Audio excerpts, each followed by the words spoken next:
Talk to me, baby, I've been waiting for a lifetime. Hi guys, welcome back to my channel, or if you're new here, welcome. I'm Brooke, I live in Northern California and I make lifestyle vlogs. So if you are new to pesto or you've just never made it before, pesto actually does have a significant amount of pine nuts in it. And some people are allergic, some people don't like it, or some people are just looking for a really awesome pesto recipe. So I'm gonna show you the ingredients I'm using, how I make the pesto, and then at the end, stick around, I'm going to be sharing some recipes with you guys and meal ideas for how to use pesto. So I have fresh basil, I have baby spinach, baby arugula, salt, pepper, Parmesan cheese, grated, olive oil, lemon juice, and garlic. So obviously you can use fresh lemons. You can grate your own Parmesan if you would really like to. And if you're wondering how we are making this taste like pesto without using pine nuts, because it's a pretty important part of the flavor profile, you need to have kind of that nutty taste, an important characteristic of pesto. That's where the arugula comes in. So arugula is known for having a pretty nutty taste, and this is what we're going to be using as a substitute. I have out my blender, I use a Vitamix. We are going to be using 1.5 cups of fresh basil. So I pack down my cups pretty tightly.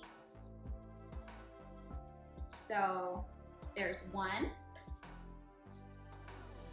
I actually might have picked the exact amount. I picked this from my garden like 10 minutes ago. Oh my gosh, what?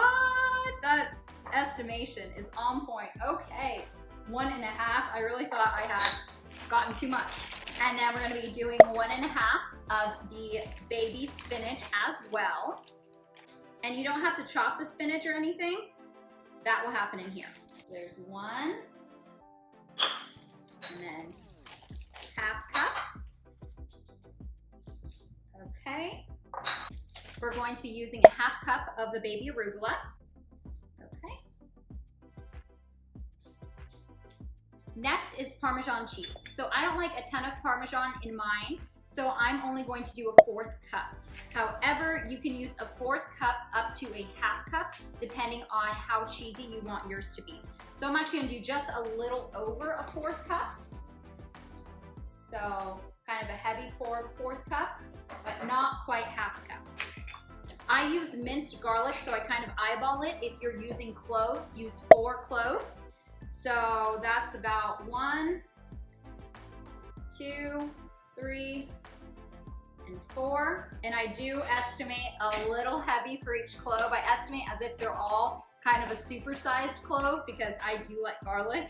Next, I'm going to put the lemon juice. So you can either do a tablespoon, or because I use a little squeeze thing, I just do 2 seconds worth. So I do 1, 2, and that's all.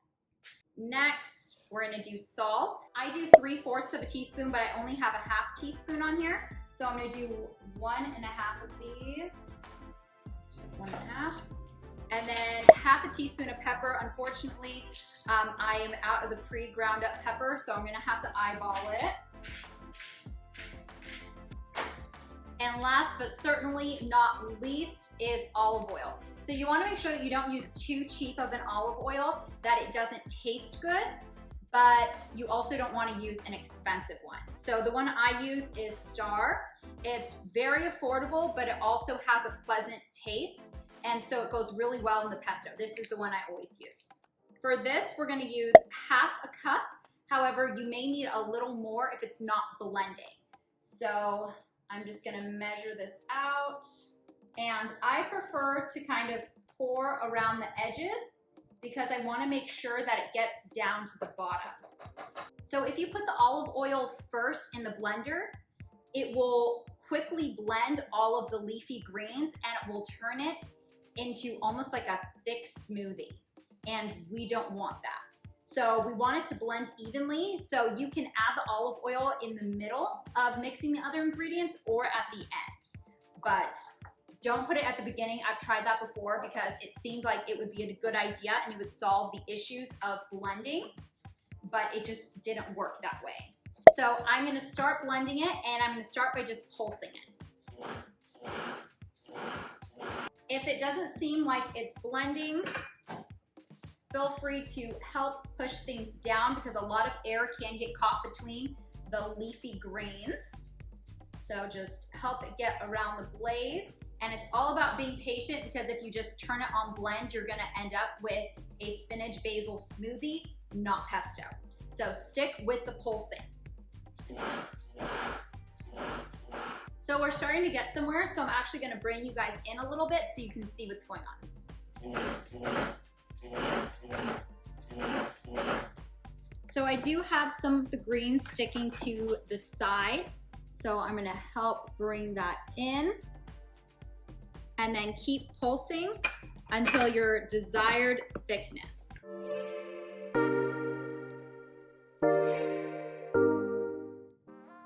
Perfect. So I have my pesto exactly how I like it. So I will show you the thickness and consistency that I prefer. So this is the consistency that I like. It's still thin, but it's not a smoothie. You can still see some of the ingredients in there, and that's the way that pesto should be. It should not all be completely blended together into a green mush. So this is ideal. So now I'm just going to pour the pesto into this mason jar. This is just a standard size mason jar. And I will show you guys how much pesto this recipe makes.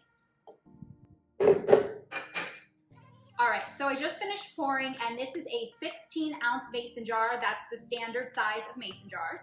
And it's filled a little bit over halfway. So I would say this is probably about 12 ounces worth of pesto.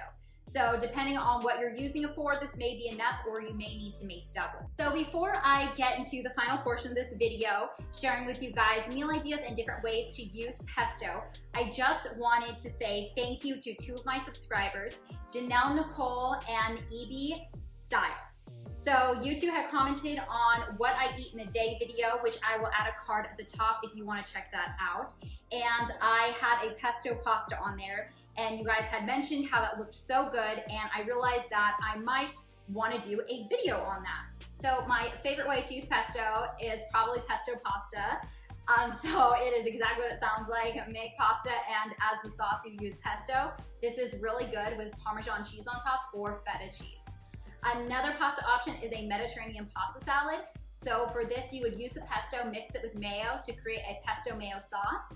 And of course, again, with pasta, it's a pasta salad. With this, you add in feta cheese, sliced red onion, artichoke hearts, pine nuts, and sun-dried tomatoes. And if you want, you can do Kalamata olives as well.